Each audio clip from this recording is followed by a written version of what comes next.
Did you know that the CEO of Zillow sold his home for 40% less than his estimate? Today, I'm going to explain the importance of getting a real estate professional's analysis of your home value when you're preparing to sell your home, and not just relying on online tools or price per square foot in your neighborhood.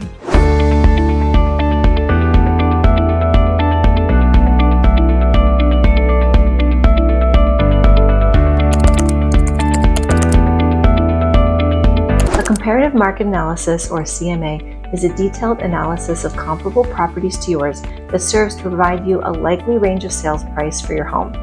It comes in many forms, but the main components are the details of your home, a selection of homes that are as comparable to your home as we can find, which includes currently active on the market, pending sale, and recently sold properties. It should also include details about the properties and ideally photos of the homes so you can visualize how yours compares to the selected properties. It's very important to sellers to have a realistic expectation of the current market condition. Otherwise, you are setting yourself up for a very difficult selling process. Looking at the sales history in your area, you will see how long homes took to sell at different price bands, so you have an expectation of what price that you can reasonably expect to get and how long it will take to sell. This is great for planning, so you understand exactly what you're walking away with and also how to time the sale to meet your timeline. Let's say you want to move in August and it's taking an average of 30 days on the market, so you want to strategize exactly when to put your house on the market for sale in order to meet your deadline. You will see with direct data how pricing affects the home on the market. Homes that are overpriced sit on the market and usually sell for less than they would have had they been priced correctly from the beginning. Creating a CMA is a balance of art and science. I never do it the same way twice. If your home is in a subdivision that was built out by 2 or 3 builders, a lot of the homes will be quite similar, and there should be plenty of comparables to yours on the market. If your home is a custom home on acreage, it's a little more challenging because you have to try to find properties as similar to yours as possible, and then we make adjustments for the differences. Once we find some properties that you feel are similar, you need to make adjustments for pricing based on several different things, such as size of the home, the number of bedrooms, if it has a pool or not, the view, the location, the lot size, and updates. I have taken several classes by appraisers, and they've suggested we should only try to use the following: properties that are within 25% of the subject property size, properties that are within the same map and school boundaries, properties that are plus or minus 10 years of the subject property, properties that are within 15% of lot size, pool or no pool, and sold in the last 12 months. Also, it's best to try to find properties that were sold in the same season. Of course, when you don't have many options to choose from, you have to pick the best ones that we can find and then just evaluate the ranges and accordingly. So now that you have your CMA, how do you interpret the data as a homeowner? Now that you have the average price and time on the market, you need to thoroughly analyze the data to reveal trends and market dynamics, such as the demand for similar properties in your area, time on market averages, and pricing strategies of the comparable homes. By scrutinizing details like sales price to list price ratio, recent price adjustments, and pending sales, you can identify factors that may have influenced the market and tailor your strategy accordingly. Understanding how these subtleties allows you to make more informed, strategic decisions about pricing and marketing your home and making sure you stay competitive. Using a CMA to set realistic and competitive price for your home is all about leveraging the data to align with the current market conditions. We start by examining the recent sales of properties in your area, focusing on those with comparable square footage, features, and location. Then we carefully look at the sales prices and not just the listing prices, as well as the time these homes spend on the market. Analyzing these features will help us identify a pricing sweet spot that balances attracting buyers while maximizing your return. Additionally, I always look at the market as a buyer. What are buyers comparing your home to? Once we understand the competition, we can adjust your price to stand out favorably. One of the common misconceptions I hear is that we price things per square foot.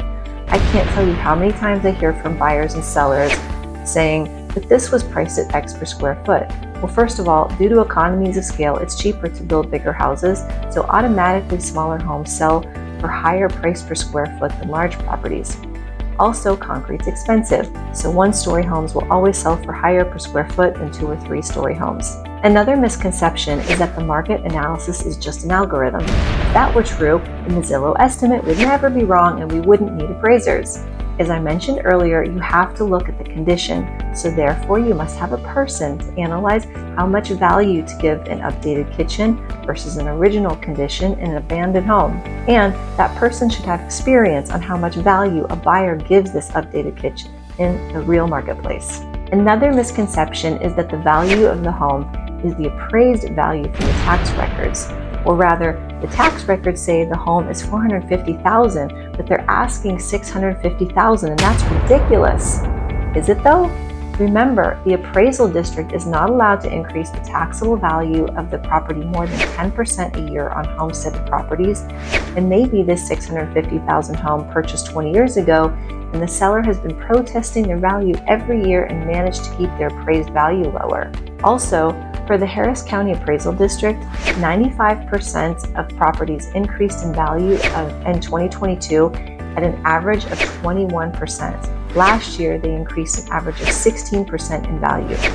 This large increase in value creates a big gap between the appraised value and the market value. A comparative market analysis and an appraisal both evaluate a property's value, but they differ significantly in their purposes and methods. A CMA is conducted by a real estate agent to estimate a property's market value, comparing it with similar recently sold properties in the same area, and we typically use it to help the seller set a realistic listing price. An appraisal, on the other hand, is a formal valuation performed by a licensed appraiser to determine the property's fair market value, often required by lenders during the mortgage approval process to ensure the loan amount does not exceed the home's worth. Essentially, while both aim to assess value, an appraisal is more comprehensive and officially recognized in financial transactions. A CMA is a great tool for assessing value, but it does have some limitations. First of all, they are subjective, as CMAs rely on the judgment of the real estate agent, which can vary, making the evaluation somewhat subjective. Also, an appraisal is conducted by a licensed appraiser. A CMA is not legally binding and might not be accepted by lenders for mortgage approval. Thirdly, it's based on limited data. CMAs typically use data from the multiple listing service, which may not account for off-market properties or transactions not reported in the MLS. Finally, sometimes there is no physical inspection. CMAs usually don't involve the detailed physical inspection of the property, potentially overlooking unique features or issues affecting the home's value. Despite these limitations, a well-prepared CMA is a useful starting point for setting a competitive price in the marketplace. Keeping your emotions in check when reviewing a CMA as a seller is crucial for making sound strategic decisions. Emotional attachment to your property can cloud your judgment, leading to unrealistically high expectations about its value and pricing. This might result in overpricing your home, causing it to linger on the market longer than necessary, and potentially leading to price reductions and prolonged stress. By approaching the CMA with a neutral, data-driven mindset, you can set a competitive price that attracts buyers, speeds up the sale, and maximizes your return. Try to put yourself in the buyer's shoes when reviewing the CMA. Think about how much you would pay for the different properties and why. As the real estate market is continually changing, you should update your CMA at least monthly. In a rapidly changing market, every 2 weeks is even better. The real estate market is affected by news, by weather events, interest rate changes, and local news and events, so it's always in some state of flux. As we are currently rushing into the hot summer market in Texas, it's important to keep your numbers fresh so you can pivot quickly if there are major events that are changing values in your area. As you can see, it is crucial to go through the detailed exercise in conducting a thorough CMA. If you don't understand the data, make sure you ask all the questions as to how the comparable properties were chosen and how they compare to yours. If you found this helpful, please subscribe for more real estate knowledge. Are you curious about the value of your Houston home? Reach out and let's start the conversation.